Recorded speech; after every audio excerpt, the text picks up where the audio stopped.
The KMT government was naturally very happy with this economic boom. This showed the world what free China could accomplish. But they weren't satisfied with the boom. This wasn't really the sort of economic development they expected. It wasn't the type of economic development they had planned for. It seemed to them somewhat unnatural.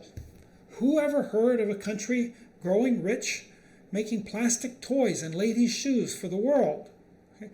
That's not what big, rich, powerful economies did. Okay? If you look at the economic plans that follow the export boom, you can see that the government systematically underestimated the growth in exports. And the reason is they never really believed that this export boom could continue. They thought it was important to try to take Taiwan's temporary success in these exports and use that money to move into a more natural form of economic development. They wanted to move to the next step on the ladder, heavy industry. This unit looks at this heavy industry. I'm going to argue that the heavy industry was not really that successful in Taiwan, though there were some successes, and there's still some profitable heavy industry in Taiwan today.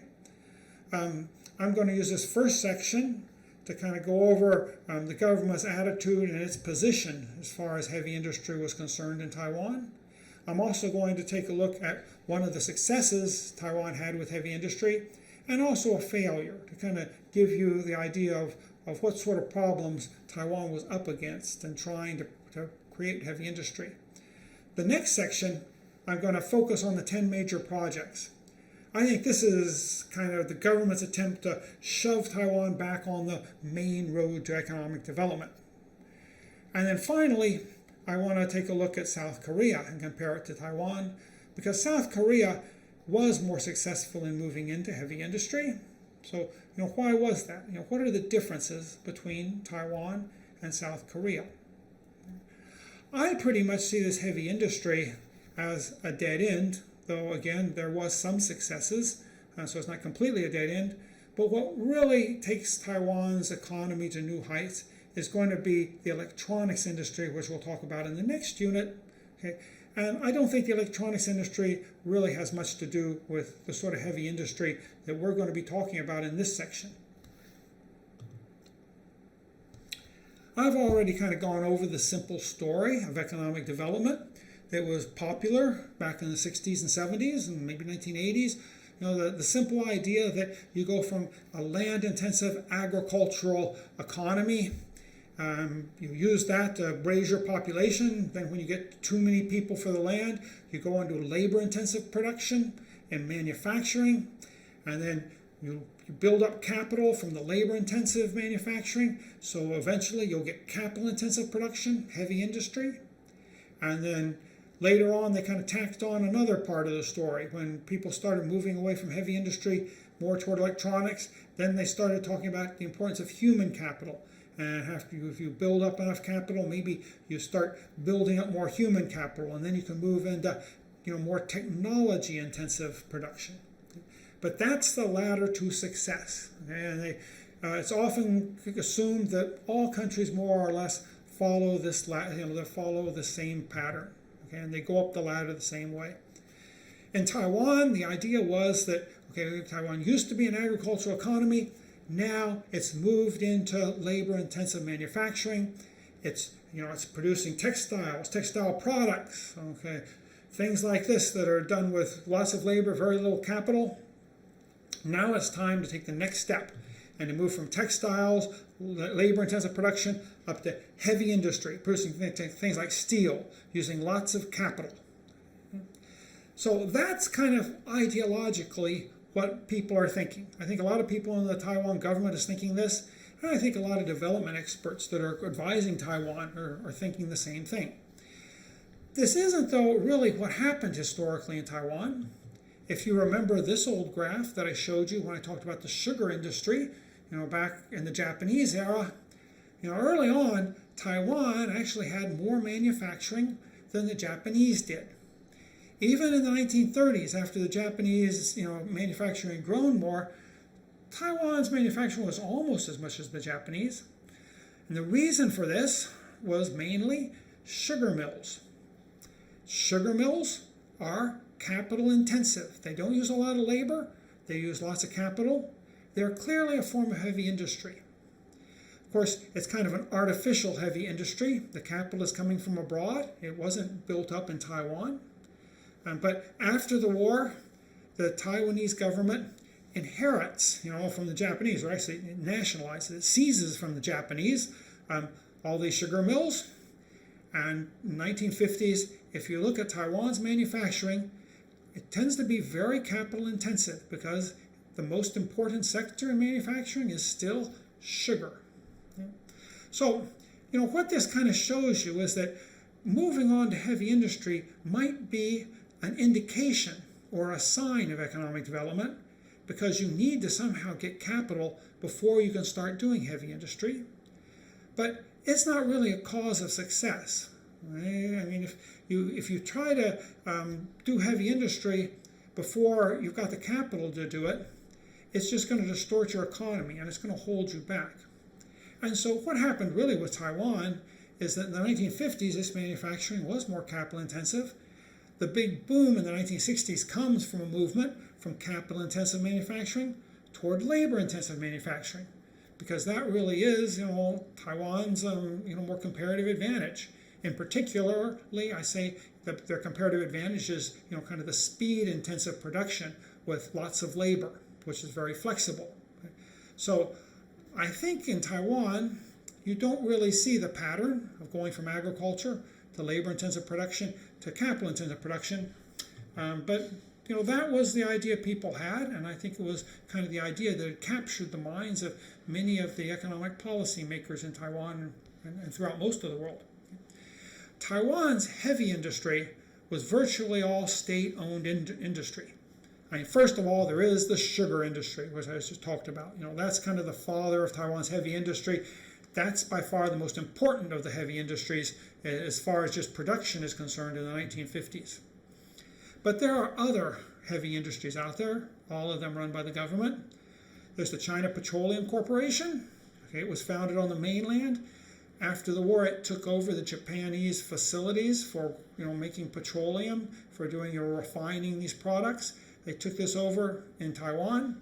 And then after 1949, they themselves moved over to Taiwan, and they used these facilities, built some new facilities, and they monopolized the petroleum industry in Taiwan. Any drilling, there wasn't much, but there was some drilling. It was always done by China Petroleum. Refining, that was done by China Petroleum.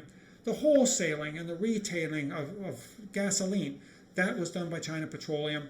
It was very late till they got really any sort of competition.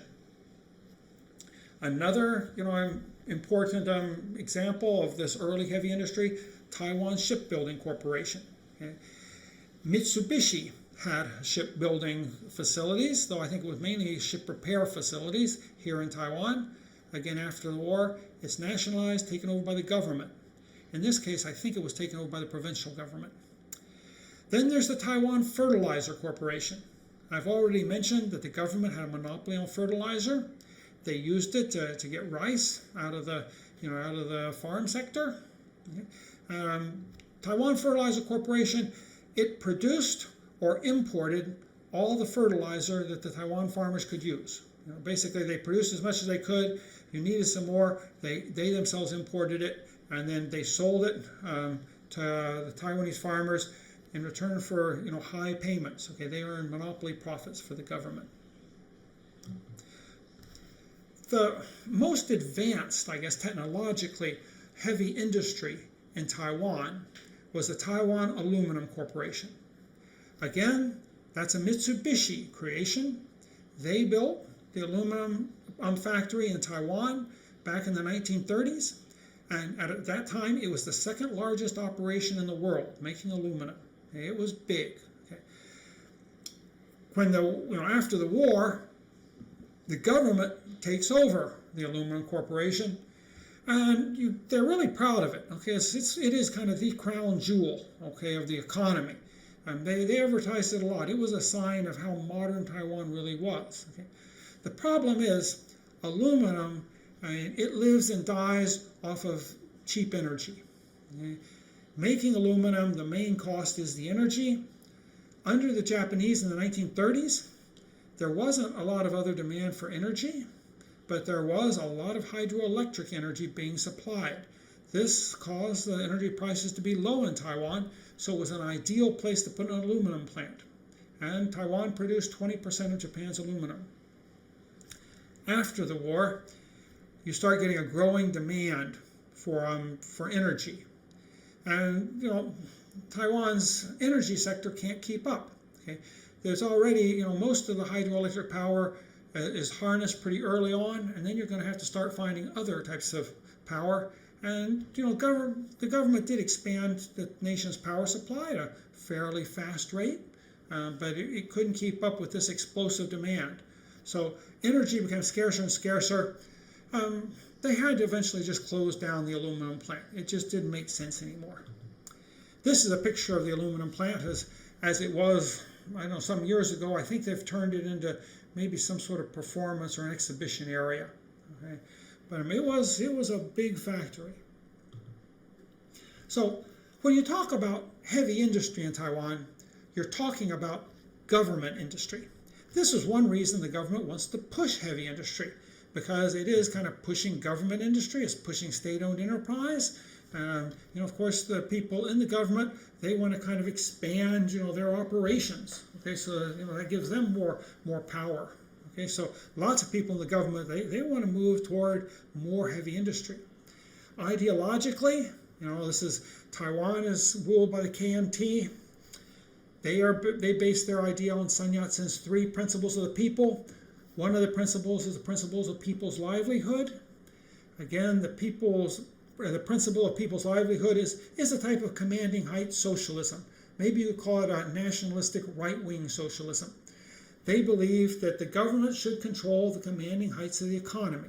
Okay? They should use the financial system to guide the economy. They should be controlling international trade. And also it's assumed that heavy industry, all the capital-intensive stuff, is going to be in the government hands. Now, this sort of ideology differs from a really hardline Marxist socialism because they're willing to accept small-scale competition, okay, Smithian competition. The idea is that the government doesn't want to waste its time planning everything. It just plans the big things. It uses finance to kind of guide the economy in the right direction.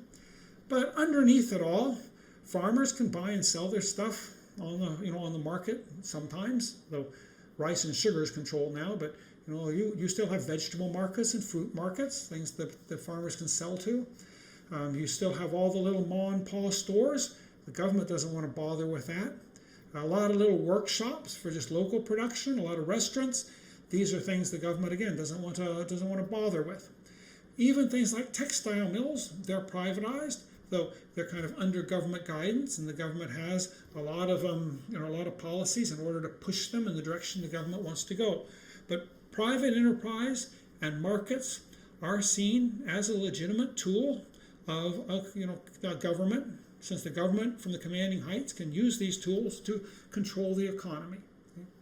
The type of development the government cannot accept is Schumpeterian development.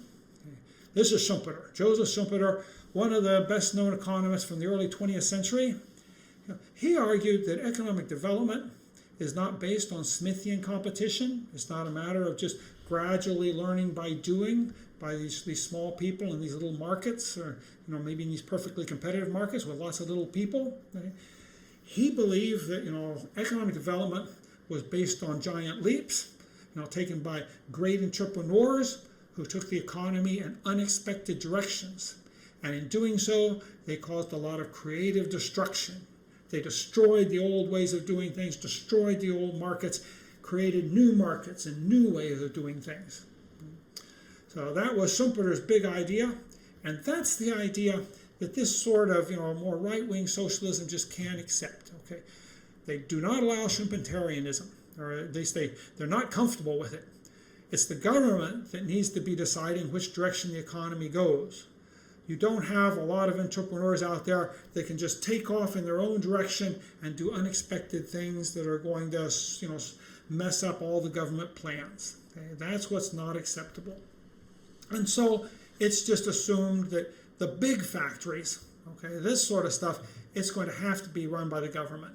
Okay, so the government is going to at least guide heavy industry, and probably it's going to own the heavy industry.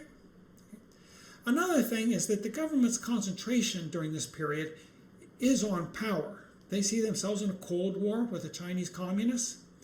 Consumer goods are not the object of this economic development.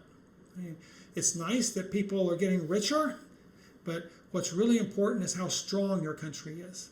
So for the government, these small and medium enterprises producing lots of consumer goods, mainly for exports, okay, this is useful in its own way. It's going to help the government get some more foreign exchange. Okay, but the real end to economic development, as far as the government is concerned, is having heavy industry. You know, that's what's going to give Taiwan power. Okay, and it's going to raise its place in the world economy. So in this way, they're very different than a market economist. A market economist usually thinks that you produce in order to consume. Okay, well, I think a lot of people in the government, they thought consumption was something you had to do just for production. The people have to eat. They have to be satisfied. You have to motivate them. But the real object, okay, of economic development is not increasing consumption. It's increasing production and increasing power. Okay.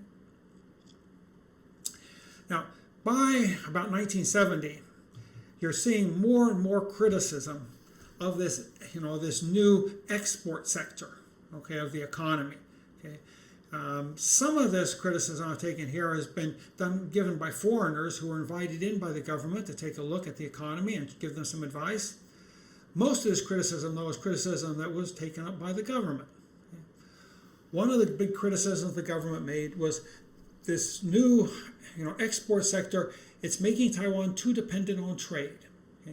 You don't want to be dependent on other countries. That's a sign of weakness. Okay? They worried that Taiwan was getting too reliant on Japan for capital goods.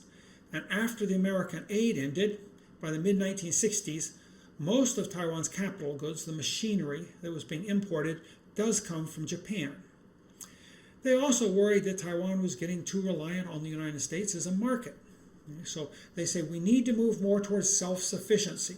So it's very good that we can make these export goods, but now we've got to start turning to making goods that we can use ourselves. And we want to use not just consumer goods, we want to start making these capital goods. Okay, so we don't have to import these things. Another problem that was often pointed out is how low quality Taiwan's exports were. Nowadays, they are trying to make made in Taiwan, kind of a badge of pride. But back in the 1970s, made in Taiwan was a curse. When your toy broke in the United States and you were upset about it, you say, it was made in Taiwan. Okay, that just meant it was bad. Okay, I mean, Taiwanese stuff didn't have a good reputation for quality. And of course, that's the way speed-intensive production often is. Okay, you're facing these uncertain, constantly changing markets. You have to just quickly make the product as fast as you can, and any way you can do it. And often the quality is going to be a bit low. Okay, but what people want is they say, I need it now, and if it has a few defects in it, that's okay. We don't have time to correct those defects. Okay, so that's the way the Taiwan business operated. It was just one of their characteristics. Okay, but in the government's eyes, it was kind of a fatal weakness. Okay, they did not want Taiwan to be known as a place that made cheap, low quality goods. Another problem was a lot of criticism. There was just too many small, poorly run businesses in Taiwan. If you want a modern economy, you need big scale, okay? And you need people with college degrees, running these companies. That's not what you had in Taiwan. You had all of these little people that maybe had a middle school education, setting up little companies with 5 or 10 workers, and then shutting down the company after a couple of years, and maybe a year later starting another company with 3 or 5 people. And it's just a swarm of little people without any real credentials, okay, creating all these little businesses. It didn't look modern. Okay, I mean, if you think of science fiction, the kind of modernistic cities, you always imagine, these big scale things. And that's not what Taiwan looked like at all. It looked more like a beehive, I guess, of just little people. So that was considered a problem. The government kept saying, we want to move up to large scale production, and we want to become sophisticated and have people running this production that, have college degrees. They also say, we need real manufacturing now. The sort of stuff Taiwan is doing at this time is often assembly. Clothing is really kind of like assembly. You're taking, you're just taking fabric and you're assembling it into clothes. A lot of the electronics that Taiwan was exporting at this time, like little transistor radios, most of the components came from abroad and they just kind of put them together. A lot of what Taiwan was doing was just kind of labor-intensive assembly. And this is probably understandable given that Taiwan is a speed-intensive place. Making components is often something that's not really speed-intensive. It could be, but a lot of it is these components might be better off made in big factories and then they're shipped into Taiwan. And what Taiwan is good at is putting together these flexible production lines that can assemble the components into all different sort of products as the market changes. But the government, they say, we want real manufacturing. And by this, they want components made in Taiwan. They also want things made in Taiwan that are, heavy industry things like cars, trucks, that are really going to be built in Taiwan, including the engines, including, all the components. Finally, there's one complaint you often hear, and this is about the infrastructure bottlenecks. And this is kind of undeniable. Taiwan had lots of bottlenecks. And this was because, you had this kind of disorderly small and medium enterprise growth that was just taking off. And of course, in the long run, that might be a problem. They saw immediately it was a good thing, but it was a big challenge because it was creating the need for all this new infrastructure that really hadn't been planned. And so in Taiwan, the traffic during this period is miserable. Phone service is bad. Often people have to wait a long time to get phones. Then they can't always get through. Electricity, there's often blackouts. The electricity production can't keep up.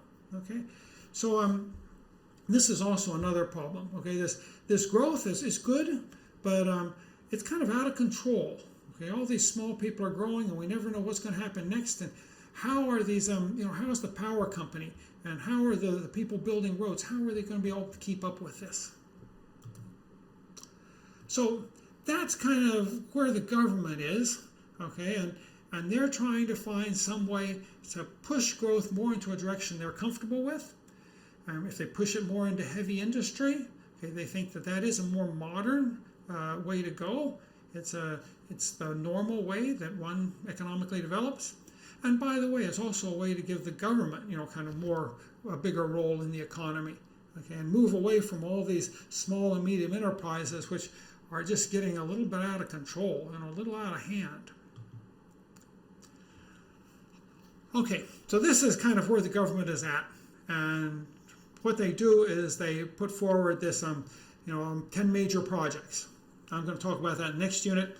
Here, though, I just want to briefly talk about one big success that Taiwan had in heavy industry and one failure, and to show you kind of the problems that was faced here. The success was really one of the very few examples of successful private enterprise developing heavy industry in Taiwan. And the development was by Wang Yongqing. Wang Yongqing is a business person. He begins during the Japanese era, late in the Japanese era, with a small rice mill. He makes money that way. During the period of the war, he moves into lumbering, cutting down lumber. This is something that mainly the Japanese companies do, because as you can imagine, they're the ones with the good connections with the Japanese government. Doing things like harvesting timber, that's often something that's, it's kind of a crony capitalist activity. But Wang Yongqing, he manages to just get by in this. He says he doesn't make much money. He just barely stays alive, but he manages to stay alive. And then when the war ends, all those Japanese competitors, they're sent back to Japan. And, I haven't seen his books, but I expect in the late 40s, he probably makes a lot of money then selling his lumber. He goes into other forms of construction. He has a big brick factory in Taipei, or in the Taipei area. Okay, and after the war, a lot of these new refugees are moving in. A lot of stuff to be rebuilt. Okay, so he makes a lot of money doing this sort of construction. Where he really takes off, though, is when he finally gets into plastics. Okay, he begins with a PVC factory. PVC, that's just little plastic pellets, but you use these pellets to produce many different plastic goods, and some of them are here. Take a look at it. A lot of stuff plastic is based on PVC. Now, how does he get this factory going? I mentioned this already when I talked about USAID. Okay, there was a small PVC plant in the U.S. Okay, the guy wanted to get rid of it. Okay, it wasn't really efficient anymore. One of his, the legislatures that he represented his area. Okay, he decides to help him out. He gets this PVC factory kind of put in the USAID package, where we'll sell it to Taiwan, and the U.S. will help finance the sale. Well, what happens is that first the government starts looking around for people who will take over this factory. The government doesn't really have any experience with this sort of factory itself. It goes to a lot of well-connected people. They don't really know much about PVC and kind of the new plastics industry. They're not willing to take them up on this offer. Finally, though, they come to Wang Yongqing. Okay, he says, "Okay, I'll try it." Okay, he sets up a company called Formosa Plastics. Okay, and he begins producing the PVC in 1957. Okay, it's it's an outdated process, but this is a protected market in Taiwan, so he kind of starts out with a monopoly in this. Now he finds out, though, that when he starts producing these pellets, nobody knows what to do with them. Okay, nobody has used these pellets to make plastic goods before. He figures out he has to do this himself. So the next year, he sets up Nanya Corporation. That's another corporation that's still really big in Taiwan. Okay, and it converts the PVC into plastic products. So this is inefficient. It's not done very well at the beginning, but it is a protected market. And gradually, he learns to make the process more and more efficient. And as he makes profits, he can invest in better and better technology. And then when you get into the 1960s, suddenly there's this big boom in consumer exports. A lot of the consumer exports need plastic components. Okay, he's there. He's the big plastics maker. Okay, so Formosa Plastics becomes a big success in Taiwan, as does also Nanya. Now, Formosa Plastics has a really complicated relationship with the Taiwan government. Okay? If it wasn't for the Taiwan government, kind of giving him this monopoly position, he probably would have never got off the ground. Okay, so he relied on government help to get started. But the government is also his biggest competitor, and he also runs into lots of problems with the government. So it's all kind of a tricky deal with him. China Petroleum, okay, the corporation, they have a monopoly on ethylene, and ethylene is used to produce the PVC. Okay, so he has to originally get the ethylene, and the government starts having trouble. The China Petroleum didn't necessarily want to sell him ethylene. Okay, so in the 1960s, what China Petroleum starts doing is they decide to invade his monopoly. They're going to start trying to produce some PVC. They're also going to start selling the ethylene, okay, to other companies. Okay, not Formosa Plastic, but any other competitors that come along. Okay. So now there's competition out there, and it's competition that's being backed by a state-owned enterprise. Okay. Formosa Plastic isn't allowed to produce its own ethylene in Taiwan. Okay, that's a monopoly of the China Petroleum Corporation. So Wang Yongqing becomes one of the first Taiwanese to start doing FDI outside of Taiwan. He creates ethylene, factories in the United States. These refineries in the United States to produce ethylene, okay, mainly for his company. So early on, his company is promoted by the government, and the government gives it its start. Then, as he gets more and more successful, the state-owned enterprise, China Petroleum Corporation, gets jealous. They start giving lots of pressure. He starts having a hard time facing down this government pressure. Okay. Later on, what's going to happen is it's not so much the China Petroleum that gives him problems as Taiwan gets more and more democratic, he gets into trouble with a lot of environmentalists, okay, because chemical refineries are not real popular with environmentalists, okay. What he ends up doing to get around these problems is in the 1990s, he goes to mainland China and he starts talking with them about setting up refineries and setting up big chemical corporations there. Okay. The Taiwan government does not want to lose him. So that's what, kind of by giving them this threat, he gets the government to back off and allow him to build a big chemical complex in Taiwan. Okay. His biggest chemical complex now is in Mailiao, okay, down in Yunnan, maybe about halfway down the island in the middle. And up here, well, okay, you'll see it in a second. Okay, the big picture I have up there at the top, that is a picture of Mailiao. Okay, Wang Yongqing is interesting because most Taiwanese at this time are succeeding because they're good at speed-intensive production. Okay, they're good at entrepreneurship and understanding markets. Okay? Wang Yongqing, I mean, he's not bad at this, but what he's really known for is being able to organize production so that everything is done as cheaply as possible. And they tell lots of stories about just how frugal he is personally and also in his company. Maybe this is one of the problems one of the reasons he sometimes gets into problems with environmentalists, okay, because he does often try to save money. Sometimes maybe he tries to save more than he should, and sometimes there's not enough protection, for the environment as maybe there should be. But he's known for being a great organizer. Okay, so Taiwanese are not all speed-intensive entrepreneurs. There are other types out there too. Okay, but they just need to somehow get a chance to develop their skills. Here's Mailiao. Okay, that's the big picture. Okay, that is, I think it's maybe like an eighth the size of Taipei City. Okay, it's a pretty big complex out there on the shore. So this is a success story in heavy industry. And I think it's not just a coincidence that this is private enterprise doing this, but he had a lot of pressure from the China Petroleum Corporation. Things could have gone differently. He could have ended up having his business taken over. This didn't have to be a success story, okay, but he played his cards right. Cars and trucks in Taiwan are generally considered an enterprise that's been a failure.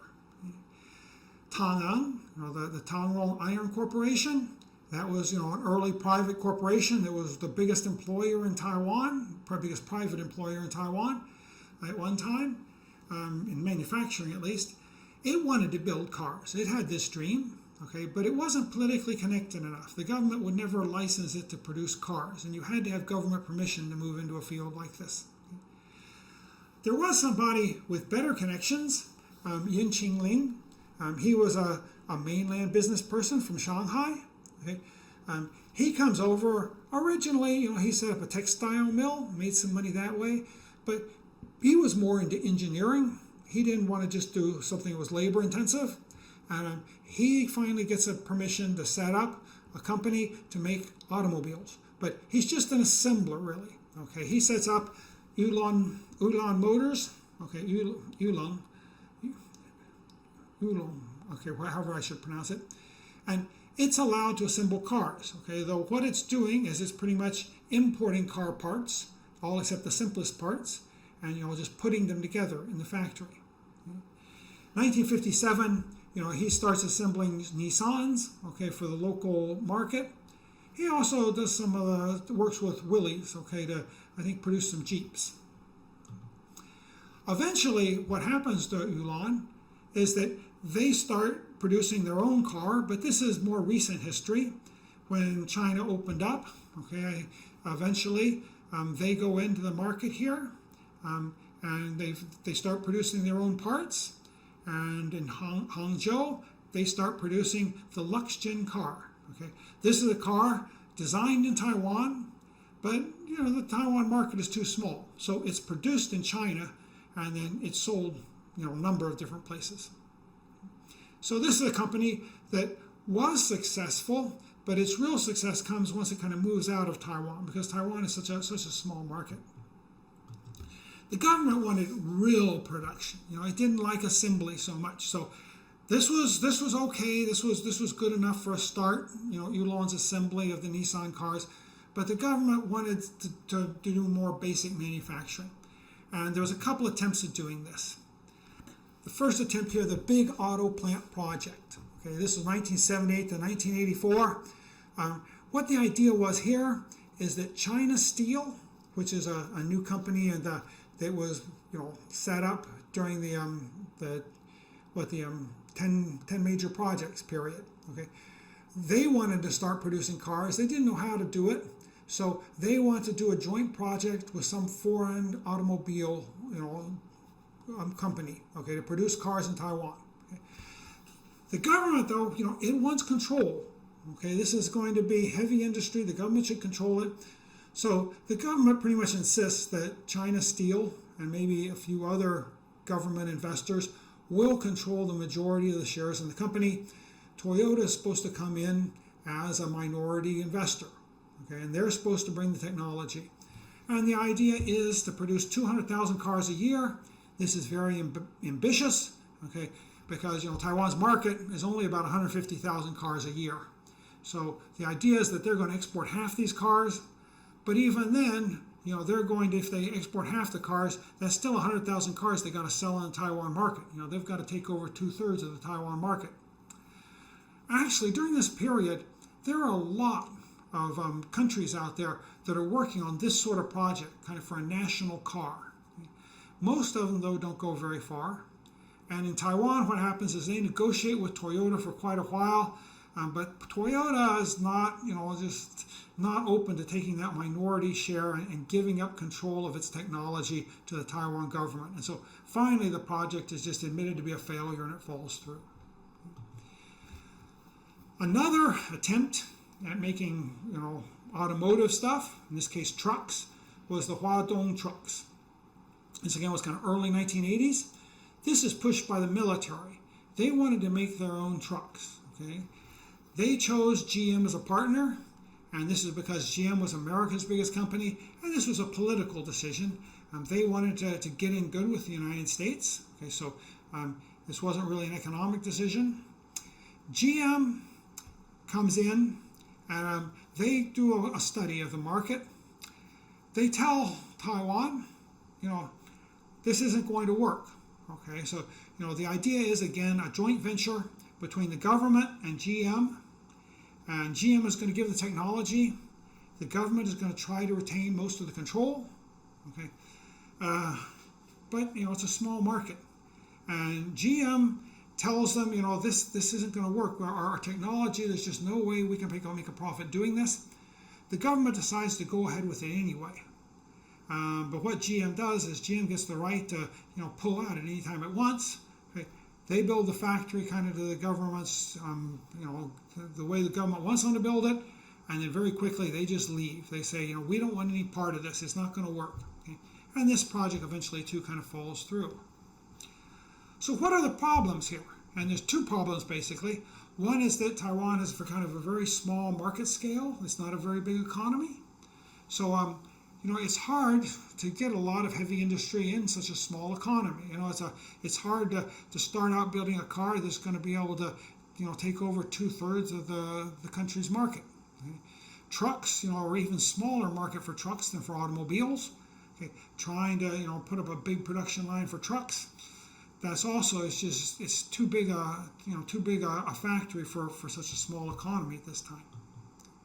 Another problem, though, that's pretty evident is that most of these companies, they don't like partnering with the government.